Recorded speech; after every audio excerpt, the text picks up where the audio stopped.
আগে যে তন্দ্রা আসে ওইটাও আসে না। আরবিতে স্বাভাবিক ঘুমকে বলে নাউম। আওয়াজ করে বলেন তো, ঘুমের আরবি কি? নাউম। আর ঘুমের আগে যে একটা ডোজি ডোজি ভাব আসে, ঝিমুনি আসে, এটাকে বলে সিনা।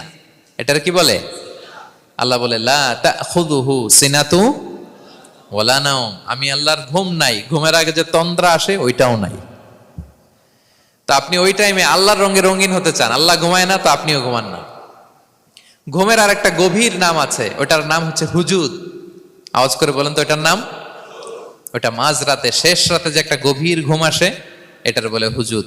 দেখবেন যে শেষ রাতে একটা এমন মজার ঘুম আসে, কম্বলটা টেনে টেনে এসিটা ছেড়ে দিয়ে আরেকটু ঘুমাইতে মনে চায়, আরেকটু আরেকটু আরেকটু ঘুমাই, এরকম একটা ঘুম আছে না? আরামের ঘুম। তো এই আরামের মাঝ রাতের গভীর ডিপ স্লিপিং, ওইটারে আরবিতে বলে হুজুদ। ওইটারে আরবিতে কি বলে? এই হুজুদের ঘুমকে স্যাক্রিফাইস করে যে